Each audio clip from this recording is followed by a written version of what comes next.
জাতি, মুসলমান জাতির যদি যুবকেরা যদি তারা মাথা উত্তোলন না করতে পারে, তাহলে আশা করা যায় সারা জীবনেও তারা কোনোদিন মাথা উত্তোলন করতে পারবে না। মুহতারাম হাজিরিন, এটাই এই লক্ষ্য করেই আজ ইহুদি খ্রিস্টানরা মুসলমানদের যুবক ছেলেদেরকে তারা তাদের সংস্কৃতি, ভ্রান্ত সংস্কৃতির মধ্যে নিমজ্জিত করে রেখেছে।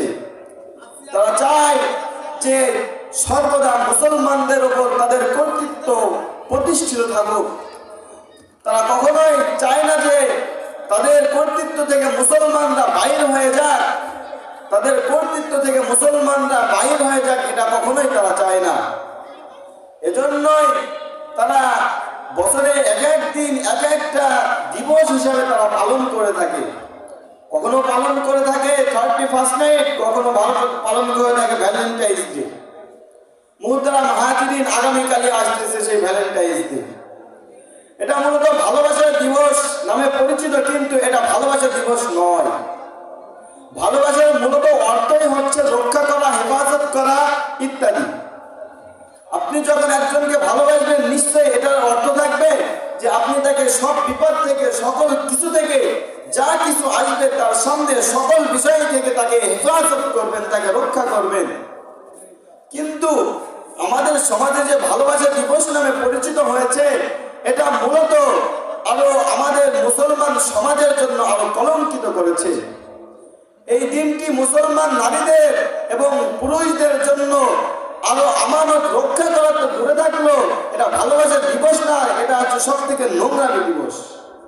মুহতারাম হাজিরিন, আজ ভালোবাসা আছে, সর্বপ্রথম আমাদেরকে ভালোবাসতে হবে আল্লাহ রাব্বুল আলামিনকে, এরপর ভালোবাসতে হবে তার রাসূলকে, এরপর ভালোবাসতে হবে পিতামাতাকে, এরপর স্ত্রী, এরপর ইত্যাদি যারা আছে এদেরকে ভালোবাসতে হবে।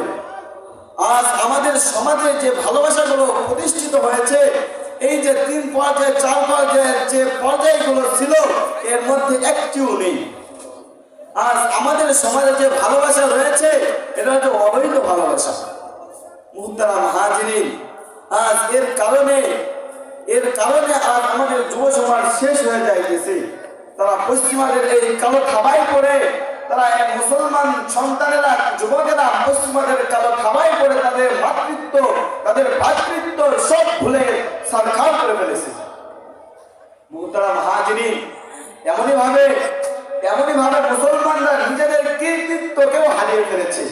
তারা ভুলে গেছে তাদের খালিদি কৃতিত্ব, তারা ভুলে গেছে সুলতান সালাউদ্দিনের কৃতিত্ব। মুহতারাম হাজিরিন, এমনই ভাবে আমাদেরকে ধ্বংস করে দেওয়ার জন্য যুগে যুগে অনেক মানুষ এসেছে। হাসান ইবনে সবার মতো অনেক বড় বড় কাফের এসেছে, হাসান ইবনে সবার মতো অনেক বড় বড় সন্ত্রাস এসেছে, মুনাফিক এসেছে, যারা মুসলমানদেরকে সর্বদা ধ্বংস করায় নিমজ্জিত থাকতো। ঠিক তেমনই ভাবে বর্তমান জামানায়ও এই মুসলমানদেরকে ধ্বংস করার জন্য, মুসলমান যুবকদেরকে ধ্বংস করার জন্য বর্তমান জামানায় পশ্চিমারা লেগেছে। জোরে ঠিক কিনা? মুহতারাম হাজিরিন, আজ এই ভালোবাসার দিবসের কারণে আজ একজন সন্তান তার সব থেকে সুরক্ষিত জায়গায় হলো তার মা। তার মার কোল হলো সব থেকে সুরক্ষিত জায়গা, সেখানে কোনো ক্ষতি হতে পারে না। দরকার হয় সেই মা তার জীবনকে দিয়ে দেয়, তার জীবন বিলীন করে দেয়, তবুও সেই মা তার সন্তানের কোনো ক্ষতি হতে দেয় না।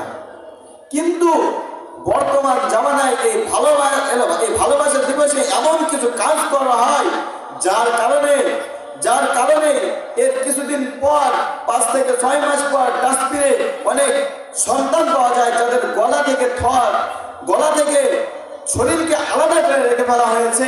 এগুলো কারা করে? তারা এই মারাই করে।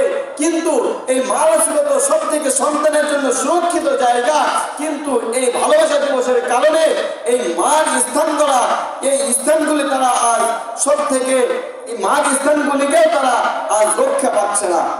আর সন্তান তার মার স্থান থেকেও রক্ষা পাইতেছে না। তাহলে চিন্তা করে দেখুন যে আমাদের বর্তমান জামানায় আমাদের কি অবস্থা। এটা আপনি পরীক্ষা করতে পারেন। অনেক ডাস্টবিনে আসলেই পাওয়া যায়, এটা আমি কোনো বানানো কথা বলতেছি না। দেখবেন গলা থেকে আলাদা, কখনো দেখবেন যে শুধুই পড়েই রয়েছে। অনেক সময় আমাদের এসব এলাকায় যেসব সিটগুলো আসে, এই সিটের মধ্যে অনেক হাত পাওয়া যায়, অনেক অনেক অঙ্গ প্রত্যঙ্গ পাওয়া যায়। মুহতারাম হাজিরিন, এগুলো সব আমাদের ভালোবাসা দিবসের কুকর্মের ফল। এগুলো সব আমাদের পশ্চিমা খাবার পড়ার কারণে, পশ্চিমাদের চক্রান্তে আমরা ফেসে যাওয়ার কারণে এগুলো আমাদের ফল। মুহতারাম হাজিরিন, এমনই ভাবে আস্তে আস্তে আমাদের সকল কিছু মুছে যাইতেছে, আমাদের জীবন থেকে সকল কিছু ধ্বংস হয়ে যাইতেছে। এটা মূলত আমাদের ক্ষতি, এটা মূলত আমাদের ক্ষতি। আজ তোমরা যে আজ মনে করতেছো যে ভালোবাসা দিবস কতই না ভালো দিবস, কতই না আরাম সুখ শান্তির দিবস, মূলত এই ভালোবাসা দিবসের ইতিহাস তো তোমরা জানো না। তোমরা শুধু জানো যে ভালোবাসা দিবস, ভালোবাসা দিবস, ভালোবাসা দিবস।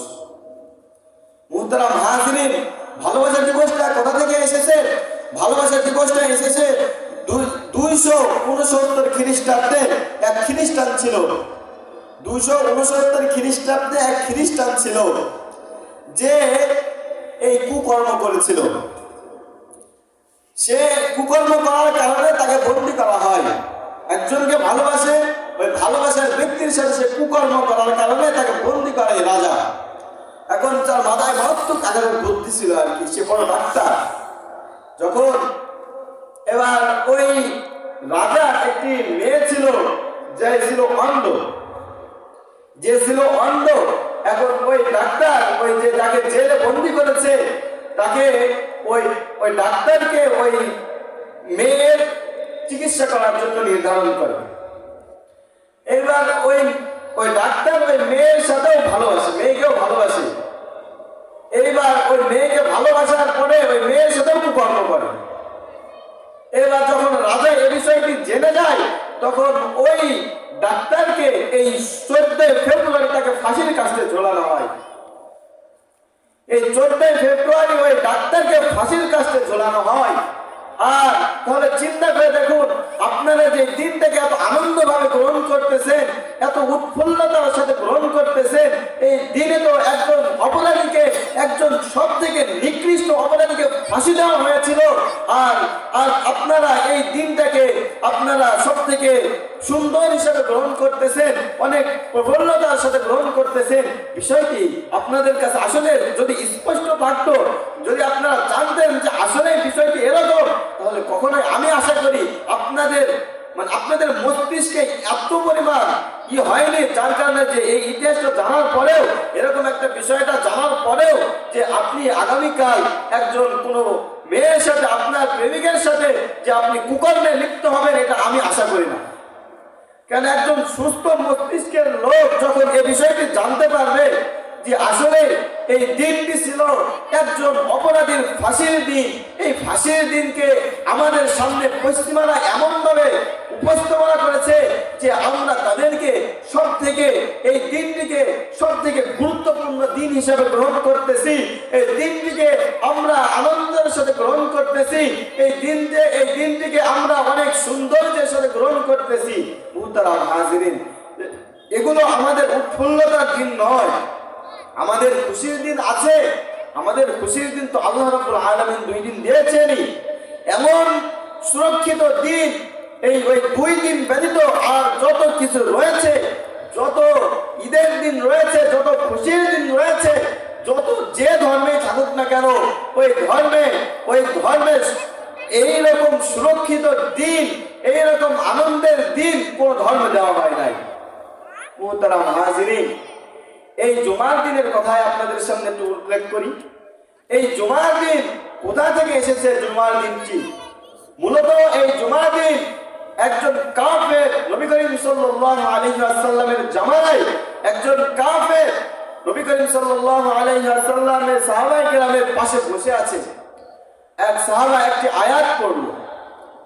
যখন এই কাফের এই আয়াতটি শুনল, তখন কাফের বলল, যদি আমাদের ধর্মে এটা নাজিল হতো, তাহলে এই দিনটিকে আমরা ঈদের দিন হিসেবে গ্রহণ করতাম। একজন কাফের বলেছে, একজন কাফের মুসলমান নয়, একজন কাফের এটা স্বীকৃত দিয়েছে মুসলমানের সামনে। এর থেকে আর কত বড় স্পষ্ট হতে পারে? এর থেকে আর কি স্পষ্ট হওয়ার প্রয়োজন যে সে আমার ধর্ম মানে না, আমার ধর্ম মানে না, তবুও আমার ধর্মের সামনে এসে সে মাথা নত করতে বাধ্য হয়েছে। মুহতারাম হাজিরিন, এমনই ভাবে আজ আমরা যখন আমাদের এই আগামীকালকে আমাদের সর্বোচ্চ আনন্দের দিবস হিসেবে গ্রহণ করব, এর মধ্যে অনেক সমস্যা রয়েছে, অনেক কিছু সমস্যা রয়েছে। আজ আপনি বিবাহ করেছেন, যদি আপনি এই 14 ফেব্রুয়ারি দিবসে